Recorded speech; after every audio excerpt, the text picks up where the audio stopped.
ఈ కవులు, కాలాలు, శతకం అనే వాటి మీద ఖచ్చితంగా టెట్లో ఒక బిట్ వస్తుంది. అంటే ఏ కవి ఏ శతకం రచించాడు, కాలం ఏందని. అందుకని అవి 6th క్లాస్లో కొన్ని ఉన్నాయి, 8th ఉన్నాయి. వాటిని తీసుకొని వచ్చాను. ఇవి ఫస్ట్ కవి పేరు నార్ల చిరంజీవి. ఈయన 20వ శతాబ్దం తెలుగు పూలు అనే శతకం రాశాడు. ఇది చిరంజీవి అంటే మనం సినిమా యాక్టర్ చిరంజీవి అని గుర్తుపెట్టుకొని ప్రజెంట్ 20వ శతాబ్దం కాబట్టి అట్లా గుర్తుపెట్టుకోవచ్చు. 20వ శతాబ్దం. వేమన 17వ శతాబ్దం వేమన శతకం. కరుణశ్రీ 20వ శతాబ్దం తెలుగు బాల శతకం. బద్దెన 13వ శతాబ్దం సుమతి శతకం. పక్కి అప్పల నరసింహం 17వ శతాబ్దం. ఇది కూడా ఈజీగా గుర్తుపెట్టుకోవచ్చు. పక్కి అప్పల ఉంది కాబట్టి అప్పల అంటే అప్పల అనేది ఎవరికి తీస్తారంటే పిల్లలకి, కాబట్టి తల్లిదండ్రుల పిల్లలకి. కుమార కుమారి శతకాలు అంటే కుమారు అంటే కొడుకు కూతురు అన్నట్టు. పోతులూరి వీరబ్రహ్మం ఈయన 17వ శతాబ్దం. కాళికాంబ సప్తసతి. మారద వెంకయ్య ఇది 16వ శతాబ్దం. మారద అంటే ఈ ఏడు కూడా గుర్తుపెట్టుకోవచ్చు. మారద అంటే ఎప్పటికీ మారదు. భాస్కర్ శతకం అంటే భాస్కర్ అంటే సూర్యుడు అంటే తూర్పును ఉదయించడం కానీ అస్తమించడం పడమర ఈ మార్పులు జరగవు కాబట్టి మారద వెంకయ్య అనేది భాస్కర్ శతకం, అది గుర్తుపెట్టుకోవచ్చు కొద్దిగా.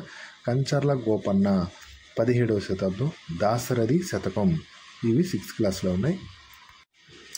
నెక్స్ట్ 8th క్లాస్లోటివి గరికపాటి మల్లావదాని ఇతను 19వ శతాబ్దం. విద్యార్థి శతకం అనేది మారద వెంకయ్య, అది ఇంతకు ముందే చూసాము కాబట్టి ఇది పక్కి అప్పల, ఇది కూడా చూసాము నర్సైది. నెక్స్ట్ పెరుమాళ్ళ మున్నెప్ప 20వ శతాబ్దం విద్యా శతకం. కంచర్ల గోపన్న 17వ శతాబ్దం దాశరథి శతకం. మాచిరాజు శివరామరాజు 20వ శతాబ్దం మనుల మూట శతకం అనే శతకం రచించారు.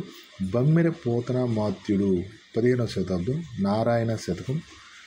గుండ్లపల్లి నరసమ్మ 20వ శతాబ్దం వరదరాజ శతకం. కొండూరు వీర రాఘవాచార్యులు 20వ శతాబ్దం మిత్ర సాహస్రి శతకం. ఇక్కడ శతకం అంటే 100 పద్యాల రచన. శతక పద్యాల చివరన మకుటం అనేది ఉంటుంది. ఇందులో పద్యాలు ముక్తకాలుగా ఉంటాయి. అంటే ఏ పద్యానికి ఆ పద్యం స్వతంత్ర భావం కలిగి ఉంటాయి. అంటే ఒక పద్యంలోంచి మళ్ళీ ఇంకో పద్యంలోకి దాని బ్యాలెన్స్ ఉండటం అటేం లేకుండా ఆ పద్యంలోనే మొత్తం సారాంశం అంతా ఉండేట్టుగా ఉంటాయి.